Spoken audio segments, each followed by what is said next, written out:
देखिए हम लोग क्लास 10th का एक्सरसाइज 9.1 का क्वेश्चन नंबर 12 बनाएंगे, है ना। 11 तक कंप्लीट हो चुका है हम लोग को सीरियल बाय सीरियल, ठीक है।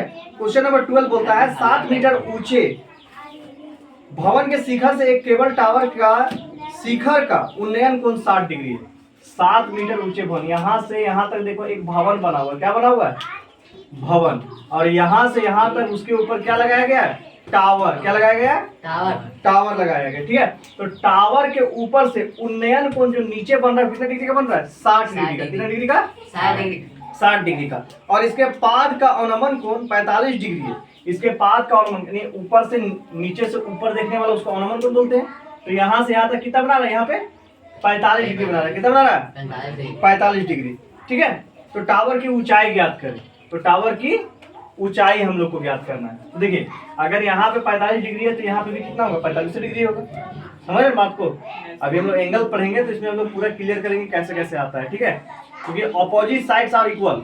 तो यहाँ पे हो जाता है ना तुम्हारा ये 45 है तो इसका बगल वाला भी 45 होगा। अब देखो सॉल्व। ये सबसे पहले हम लोग देखो यहाँ ए बी ई, ये एक अलग त्रिभुज हो गया। फिर यहाँ से ई डी सी, ये एक अलग त्रिभुज हो गया। दो त्रिभुज बन गया।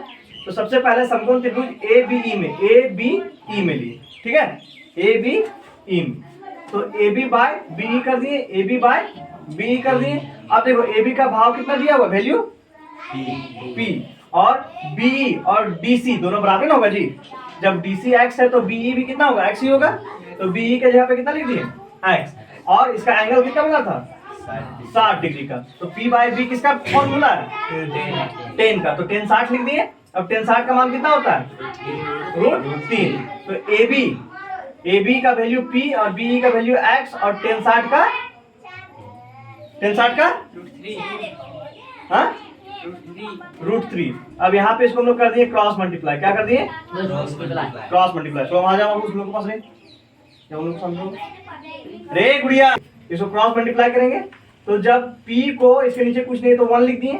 p को 1 से मल्टीप्लाई किए तो p ही आया और x को √3 से मल्टीप्लाई किए तो कितना आया? √3x। ये क्या हो जाएगा? इक्वेशन 1, समीकरण 1 हो गया। पुनः समकोण त्रिभुज EDC में, EDC में अब ED बाय DC लिखे, ED बाय DC। तो ED का वैल्यू कितना दिया हुआ है? 7। भवन का ऊंचाई 7 है ना। और DC हम लोग को पता नहीं है, इसका भी कितना दिया हुआ है? x। तो x का x लिख दिए। और इसका एंगल कितना बना था? 45 डिग्री का। और P बाय B 10 का एक फॉर्मूला होता है। तो 10 45 का वैल्यू हम लोग लिखेंगे। 10 45 यहाँ पे लिख दिए। 10 45 का मान कितना होता है?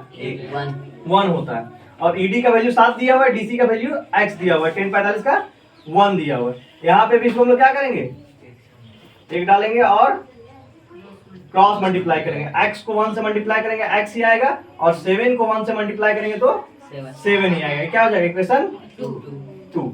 समीकरण 1 में x = 7 रखने पर समीकरण 1 मेरा क्या था? p = √3x था। x का वैल्यू हम लोग जब इस पर रखेंगे 7 तो यहाँ पे p का p रह जाएगा और √3 का √3 और x का वैल्यू कितना है? 7। तो यहाँ कितना हो जाएगा? 7√3। ये किसका वैल्यू निकल गया? p का। किसका निकल गया? p का। अब देखो यहाँ पे हम लोग ये p का वैल्यू मान लो यहाँ पे मोटा मोटी हम लोग का p का यहाँ से यहाँ तक का टावर का ऊंचाई कितना निकल गया? 7√3। अब भवन की ऊंचाई प्लस टावर की ऊंचाई टोटल कुल हम लोग ज्ञात करेंगे, है ना। कुल ज्ञात करेंगे तो भवन की ऊंचाई कितना दिया हुआ था और टावर की ऊंचाई कितना आया? अब इससे 7 और 7√3 को जब हम लोग जोड़ेंगे तो 7 को कॉमन लेंगे, 7 बाहर आ गया, यहाँ 1 बचा और यहाँ पे क्या बच गया? प्लस √3। ये हो जाएगा कुल पूर्ण रूप से भवन की ऊंचाई। कोई दिक्कत? समझ में आया? चलिए ठीक।